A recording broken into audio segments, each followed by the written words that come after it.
오늘은 비즈니스 코칭을 효과적으로 할 수 있는 역량을 키울 수 있도록 몇 가지 컨텐츠를 나누고자 합니다. 기업은 지속적인 성장을 원합니다. 대기업이든 중소기업이든 생생기업이든 이익을 내면서 지속적으로 성장하지 않으면 안 됩니다. 하지만 많은 기업들이 성장하는 과정에서 겪는 위기가 있습니다. 이러한 위기를 연구한 사람들이 두 사람 있습니다. 크리스 주크와 제임스 알런인데요. 이분들은 베인 & 컴퍼니의 파트너들입니다.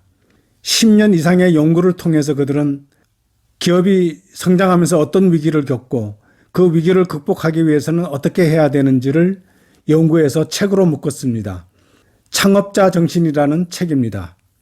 이들은 위기의 90%는 내부에 있다고 발견했습니다.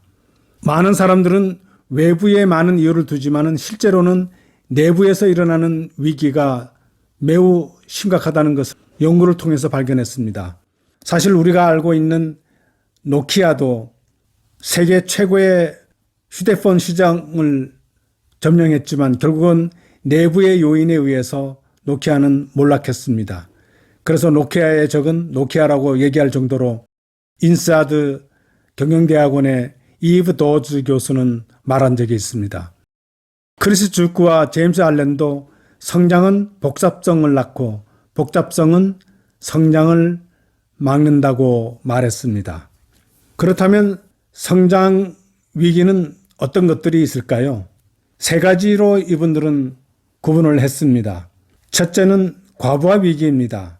과부하 위기는 기업이 성장하면서 절차가 복잡해지고 프로세스가 복잡해지고 또 시스템이 복잡해지고 그러다 보니까 조직은 비대해지면서 관료화되기 시작합니다. 모든 조직은 커지면 관료화되기 마련입니다. 이때 기업은 어떻게 해야 할 것인가? 비즈니스 코칭은 매우 중요한 역할을 하게 됩니다. 두 번째 유형은 속도 저하 위기입니다. 기업이 성장하다가 속도가 늦춰집니다. 성장하는 속도가 정체되고 이들이 원하는 만큼의 속도가 이루어지지 않는 것입니다. 이때는 리더들이 어떻게 해야 할 것인가? 비즈니스 코칭은 역시 이때에도 큰 역할을 할 수 있습니다.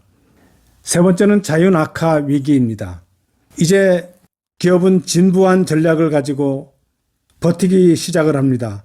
하지만 쇠퇴하고 경쟁력은 떨어지는 경우가 있습니다. 이때에도 역시 기업의 리더들은 전략적으로 큰 역할을 해야만 됩니다. 이때에도 역시 비즈니스 코칭은 큰 역할을 할 수 있습니다. 기업이 성장하면 성장의 역설이 있습니다. 바로 성장 때문에 어려워지는 것입니다. 또 승자의 저주라는 말도 있습니다. 기업이 성공했기 때문에 그 성공에 다치게 되는 것을 의미합니다. 이러한 모든 것들을 우리는 무조건 기업이 커지고 비대해지는 것만 가지고 우리는 기업이 성공했다고 얘기하기는 어렵습니다. 이때일수록 리더들은 더욱 조심하고 더욱 자신들을 들여다보면서 어떤 전략을 짜야 되고 어떻게 다시 한번 혁신을 해야 되고 그들이 가지고 있는 효율성이 혁신과 어떻게 연관지어져야 되는 것인지를 잘 들여다봐야 하는 것입니다. 이때 비즈니스 코칭은 강력한 효과를 발휘한다는 것을 저희들은 강조하고 싶습니다. 실제로 그렇게 되고 있습니다. 비즈니스 코칭은 약간의 컨설팅 개념을 포함하고 있습니다.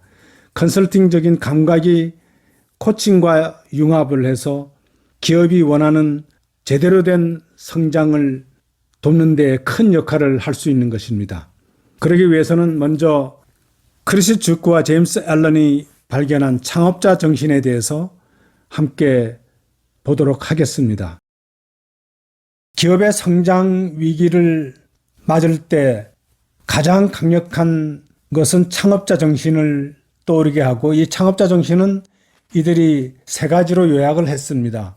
세 가지 범주라고 말할 수 있겠습니다. 어떤 면에서는 많은 창업자들이 많은 것을 가지고 있겠지만 이것을 좁혀서 보면 세 가지가 되는 것을 이들은 연구 결과 발견했습니다. 첫 번째는 반란자적 사명과 목적입니다.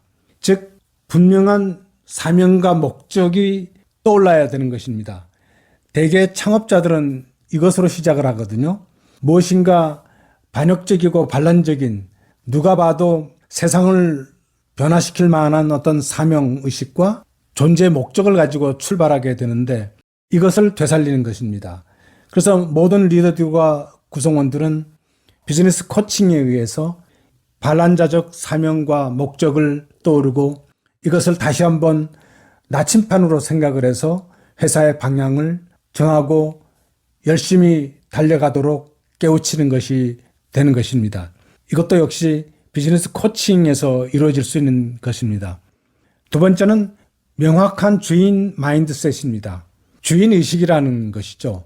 이 주인의식이라고 하는 것은 책임감 있게 자기들이 주도적으로 또 자율적으로 해나가는 것을 의미합니다. 현실에서 고난을 위임하고 고난을 주어서 강력하게 밀고 나갈 수 있도록 자유를 주는 것입니다. 이것이 바로 주인의식 또는 주인 마인드셋입니다. 이것을 재점검하고 리더들과 구성원들이 이것을 현장에서 적용할 수 있도록 비즈니스 코칭을 통해서 돕는 것입니다. 세 번째는 철저한 현장 중심입니다. 현장 중심을 우리는 고객과 접하는 프론트라인을 의미합니다. 고객의 니즈를 확실히 알고 고객과 마주하고 고객과 대화하고 순전히 고객 중심이 이루어지는 것입니다. 현장에 답이 있다고 얘기하는 것입니다. 그리고 디테일이 거기에 있습니다. 그래서 리더들과 혁신가들, 조직 구성원들은 바로 현장에서 답을 찾아야 되는 것이죠. 그래서 비즈니스 코칭을 통해서 이들은 현장에 대한 개념을 다시 한번 생각하고 그 현장에서 직접 몸으로 부딪히면서 새로운 실험을 하고 또는 혁신적인 아이디어를 내고 그렇게 해서 성장 과정에서 일어나고 있는 위기를 극복할 수 있도록 하게 되는 것입니다.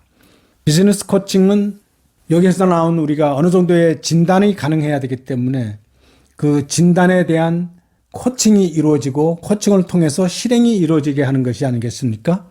그렇다면 우리 비즈니스 코치들은 적당한 수준의 컨설팅 마인드와 컨설팅 개념을 가지고 있으면 융합적으로 코칭과 함께 고객을 돕는 데 큰 힘이 될 것으로 믿습니다. 바로 어떤 기업에도 우리는 이 창업자 정신을 적용할 수 있고요. 기업의 규모와 관계없이 현재 규모 기업이 가지고 있는 어떤 상태를 진단한 다음에 거기에 따라서 코칭을 하게 되는데 그 컨텐츠는 바로 창업자 정신입니다. 현재 이 기업이 과부하 상태인가, 속도 저하 상태인가, 아니면 자유낙하 상태인가에 따라서 창업자 정신을 적용한 리더들과 또는 그 구성원들에 대한 코칭이 이루어진다면 기업은 훨씬 원하는 지속적 성장, 이익을 내면서 성장하는 지속 가능한 성장 기업이 될 수 있도록 도와줄 것입니다.